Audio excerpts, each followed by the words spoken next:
JEE aspirants. मेरा नाम स्नेहल कुमार सिंह है और मैंने 2020 में JEE mains and advanced clear करके आईआईटी बीएचयू में कंप्यूटर साइंस इंजीनियरिंग डिपार्टमेंट में अपना एडमिशन लिया है।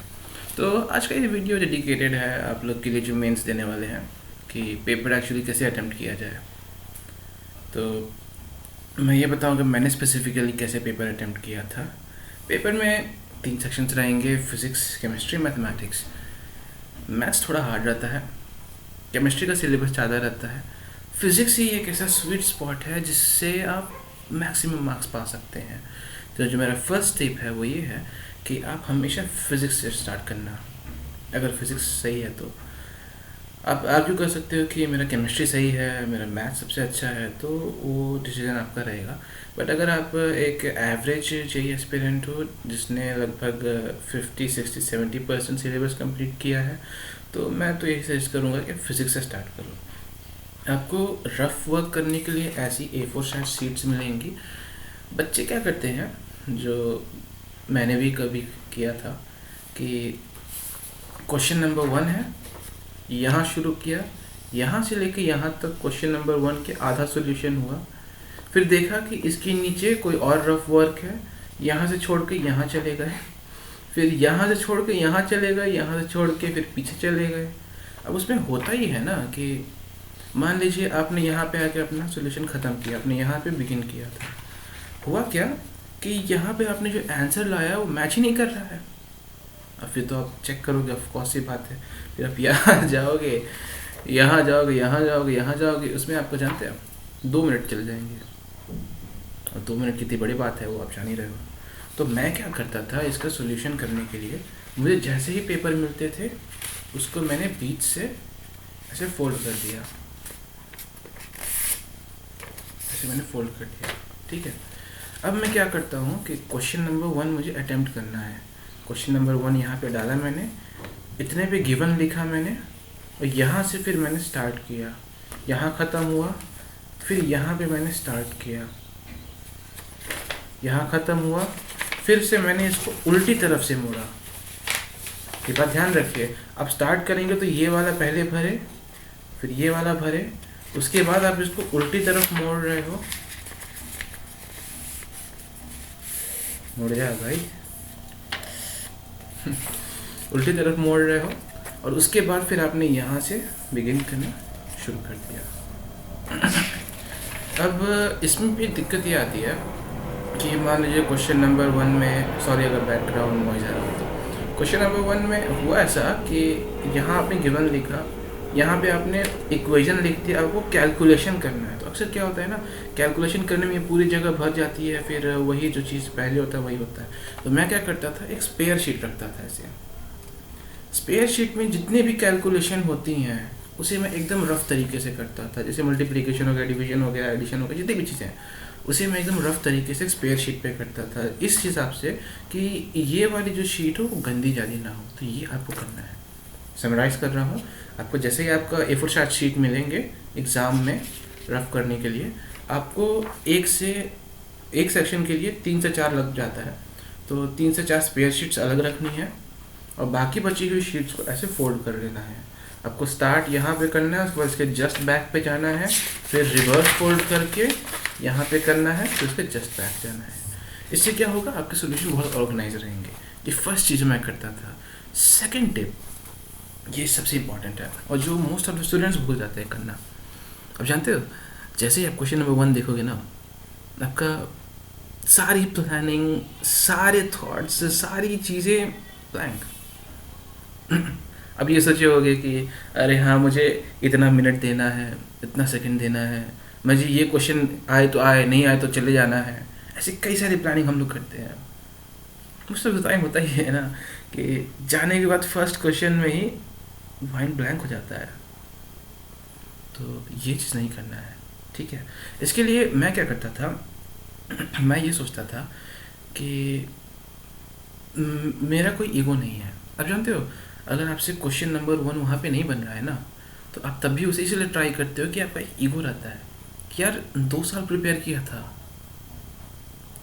ड्रॉप होके 3 साल प्रिपेयर किया था, जब क्वेश्चन नंबर 1 ही मुझसे नहीं बन रहा है क्या फ़ायदा ऐसी प्रिपरेशन का? ये आप उस समय सोचते नहीं हो, पर आपका ईगो आपसे करवाता है।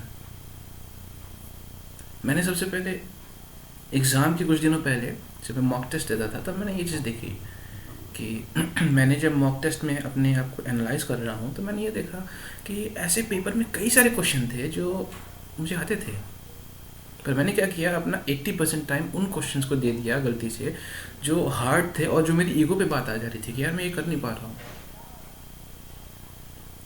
फिर मैंने एक तरीका निकाला कि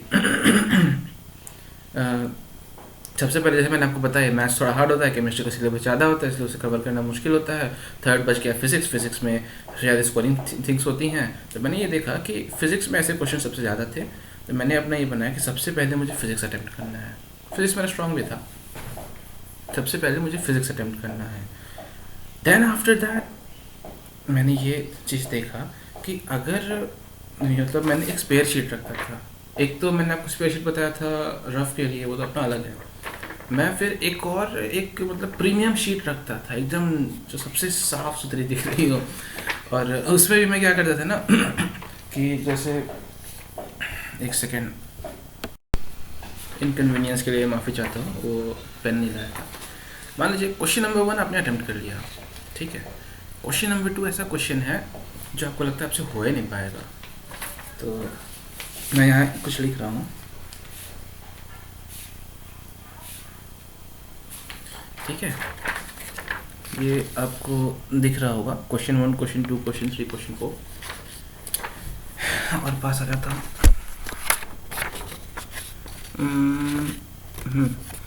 क्वेश्चन नंबर 1 आपने अटेम्प्ट कर लिया, आपने उसको कुछ नहीं किया।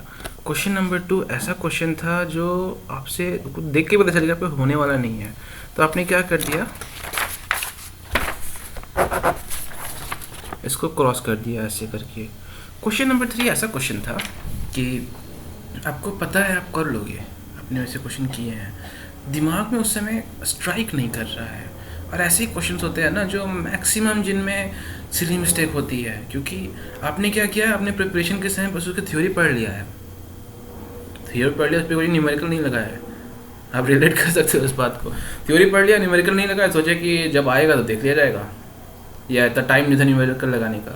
तो आप क्या करते हो, जब वहाँ पे क्वेश्चन सॉल्व करने जाते हो ना, तब इतनी सारी सिली मिस्टेक होती हैं वैसे क्वेश्चंस में कि बता नहीं सकता, इतनी सारी सिली मिस्टेक्स होती हैं, और उसमें सबसे ज़्यादा समय जाता है, सबसे ज़्यादा। ये क्वेश्चन था तो क्वेश्चन नंबर 2 जो आपको नहीं आ रहा था, इससे बच्चे क्या करते हैं, ईगो में आ जाते हैं कि यार हमें करना ही है, वो उसमें समय बिता देते हैं। क्वेश्चन नंबर 3 ऐसा क्वेश्चन था जिसकी आपने थ्योरी पढ़ी पर कोई न्यूमेरिकल से नहीं लगा है, इस पर और ज़्यादा समय जाता है। इसमें आपको लगता है कि यार थ्योरी तो पढ़ी थी मैंने, इसकी लगा भी रहा हूँ, आंसर नहीं आ रहा है। तो ऐसे क्वेश्चन को आपको छोड़ना भी नहीं है, ऐसे क्वेश्चन को छोड़ना भी नहीं है, आप इसको ऐसे सर्कल कर दो, ठीक है, ऐसे सर्कल कर दो। एक चीज़ आप गलत समझ सकते हो कि आपको सबसे पहले क्वेश्चन 1, 2, 3, 4 ऐसे लिखना है, ऐसे कुछ नहीं लिखना है। क्वेश्चन 1 आपने कर लिया, लिखने की ज़रूरत नहीं है। क्वेश्चन 2 आप नहीं कर पाए, क्वेश्चन 2 लिख के उसे काट दो। क्वेश्चन 3 में आपको लग रहा है कि आप कर लोगे पर टाइम ज़्यादा लग रहा है, क्वेश्चन 3 को लिख के सर्कल कर दो।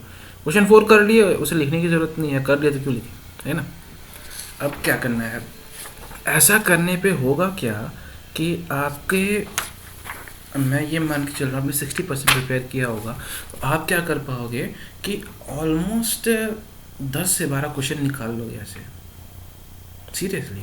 अगर इस मेथड से अगर आप चलोगे ना तो 10 से 12 क्वेश्चन निकाल लोगे। फिजिक्स में 10 से 12 क्वेश्चन निकल गए, आगे बढ़ना है केमिस्ट्री पे, उस पर 10 से 12 क्वेश्चन निकल गए, आगे बढ़ना है मैथ पे। और मैथ पे तो और भी ज़्यादा ये चीज़ फॉलो करनी है, और भी ज़्यादा। इसका रीज़न ये होता है ना कि मैथ में क्वेश्चन थोड़े लेंदी आते हैं, हार्ड भी रहते हैं, दोनों चीज़ है। मैंने देखा है कि एडवांस का मैथ मुझे आसान लगा और मेंस का मैथ थोड़ा हार्ड लगता था, क्योंकि उसमें ट्रिकी चीज़ें ज़्यादा थी। और यही रीज़न है कि आपको मेंस के मैथ्स में ये वाली चीज़ सबसे ज़्यादा फॉलो करनी है, और मेंस के मैथ्स को एंड में करना है। उसके बाद मान लीजिए आपने वो सारे क्वेश्चन कर लिए अबाउट 2 घंटा में 2 घंटा आपको लगना चाहिए इसके क्वेश्चन करने के लिए। अपने सारे क्वेश्चन कर लिए जो आपको फर्स्ट अटेम्प्ट में आ गए। उसके बाद आपको जाना है किसमें, जो आपके सर्कल्ड क्वेश्चंस हैं, सर्कल्ड क्वेश्चन। और सर्कल्ड क्वेश्चंस में भी ना, अगर आपका केमिस्ट्री स्ट्रांग है तो पहले केमिस्ट्री पे जाना। अगर आपका फिजिक्स स्ट्रांग है तो सबसे पहले फिजिक्स पे जाना। ये बात समझ में आया। और एंड में मैथ्स पे जाना। देखो चीज़ क्या है कि तुम लोग को लग रहा होगा कि भैया मैथ्स के लिए क्यों कम बोल रहे हैं। एक चीज़ ये मान लो कि जेईई मेंस एंड एडवांस ये जगह नहीं है अपनी काबिलियत दिखाने का। काबिलियत तो आप तब दिखाओगे जब आप आईआईटी या कॉलेज में से पढ़ के आप किसी इंडस्ट्री में जाके काम करोगे, तब आपको काबिलियत दिखानी है। ये कंपटीशन है, ये बात ध्यान में रखनी है। कंपटीशन में आपको मार्क्स गेन करने हैं यार, तो किसी को काबिलियत नहीं दिखानी है। अगर किसी पेपर में 20% हार्ड क्वेश्चंस थे और बाकी 80% मीडियम क्वेश्चन थे, एक बच्चे ने क्या किया, 20% क्वेश्चन किया, उसने मीडियम वाला किया। एक बच्चे ने क्या किया, 20% क्वेश्चन किया, उसने हार्ड वाला किया। अब ये बताओ, जो बंदा 20% हार्ड क्वेश्चन कर ले रहा है उसके लिए 80% आसान क्वेश्चन तो कोई बात नहीं रही, पर तब भी वो तो उतना ही मार्क्स गेन कर रहा है ना जितना जो मीडियम क्वेश्चन किया उस बंदे जितना। तो क्या एक काबिलियत दिखाने वाली जगह है? नहीं ना, सीधी सीधी बात है। आपको काबिलियत नहीं दिखानी है, आपको मार्क्स गेन करना है, आपको सिलेक्शन पाना है यार, सिलेक्शन पाना, ईगो छोड़ो। अब आखिरी चीज़ मैं ये बताना चाहूँगा इसमें, आखिरी टिप मैं ये बताना चाहूँगा कि 75 क्वेश्चंस तो करने हैं आपको अटैम्प्ट। उसमें भी आपने मान लीजिए कुल मिला के आप श्योर हो कि आपने 30 क्वेश्चंस एकदम श्योर लगाए हैं, 30। अब भगवान के चमत्कार से कुछ ऐसा हुआ आपके दिमाग में कि आपको एक और क्वेश्चन का आंसर पता चल गया, अब एकदम श्योर हो सही है। तो अब आपको क्या करना है, रिस्क लेना है। रिस्क कैसे लेना है, आपने एक क्वेश्चन किया, आपको 4 नंबर मिल गए। अब उस 4 नंबर पे आप जुआ खेलोगे। कैसे? आप ये सोचोगे कि यार चलो ठीक है, 4 नंबर तो मुझे एक्स्ट्रा मिल गए। अभी तक तो मुझे ये उम्मीद थी कि 30 क्वेश्चन मैंने अच्छे से किया है और एक और क्वेश्चन करने पे मुझे 4 नंबर मिल गए। अब इस 4 नंबर पे मैं क्या करूँगा कि 4 क्वेश्चंस को, जो ऐसे वाले क्वेश्चंस थे जिनको आपने सर्कल किया है, जो आपसे हुए नहीं है, उन पर आपको तुक्का मारना है। अब ये देखो 4 क्वेश्चन में से आपने तुक्का मारा, 3 गलत हो गए, तो क्या हुआ, 3 की नेगेटिव मार्किंग हुई। तो आपने जो एक क्वेश्चन चमत्कार से आपने कर लिया था, तो उसमें आपको 1 नंबर का तो अभी भी बेनिफिट मिल रहा है। पर जब वो आपने 3 क्वेश्चन गलत किया, चौथा सही हो गया, तो 4 नंबर और वहाँ से मिल जा रहे हैं। तो आपको ओवरऑल मार्क्स कितना मिला, 5 मिल गया। समझ रहे हो? और ये बात थोड़ी अजीब लग रही होगी कि भैया एक नंबर गेन करने के लिए इतना रिस्क। तो एक चीज़ बताना चाहता हूँ कि जब आप 95 परसेंटाइल से लेके 98 परसेंटाइल की रेंज में होते हो ना, तब एक नंबर भी बहुत मायने रख जाता है। या 98 भी कम बोल दिया, मतलब 99.5 तक अगर आपका रहता है परसेंटाइल ना, एक नंबर भी बहुत ही इम्पोर्टेंट हो जाता है यार। क्योंकि इस बार तो और भी ज़्यादा है, क्योंकि मेरे समय में जो 2020 वाले बच्चे थे और आपके समय में 2021 वाले बच्चे, दोनों एक साथ मिल के दे रहे हैं। तो ये जो चीज़ है, अंत में आके इस पे भी ध्यान रखना। और ऐसा नहीं कि यार कुछ भी कभी भी लगा दिया, जैसे ये इन वाले क्वेश्चंस पे कुछ भी लगा दिया। ये क्वेश्चन नंबर 2 जैसे आपने कट किया है, क्वेश्चन नंबर 3 जैसे आपको थोड़ा वो लगता है, उस पर ही करना। और इस पर ज़्यादा डिपेंड मत होना कि यार भैया ने बोल दिया कि 3 में से 1 तो सही हो जाएगा, ज़रूरी नहीं है। तो अब लास्टली मैं उन बच्चों के लिए बोलना चाह रहा हूँ जिन्होंने अपना सिलेबस अभी तक ठीक से नहीं कर पाया होगा। कोई गल नहीं यार, वैसे भी 2020 में कोरोना का ही टाइम था, हम लोग भी उतना अच्छे से नहीं पढ़ पाते थे बोर्डम के कारण।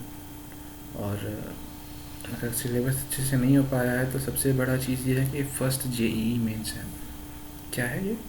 फर्स्ट जेईई मेंस है। अभी तुम्हारे पास 3 अटेम्प्ट और हैं। तो मैं ये सोच रहा हूँ कि क्यों ना मैं एक व्हाट्सएप ग्रुप बनाऊँ जिसमें मैं तुम लोगों को गाइड करूँ कि क्या करना है, कैसे करना है। मैं तो अभी सोचा ही है, बस तुम लोग का जैसा रिस्पॉन्स आता है उस हिसाब से मैं बनाऊँगा। अगर मुझे कुल 50 बच्चे बोल दिए, बना दूँगा। Okay bro, best of luck.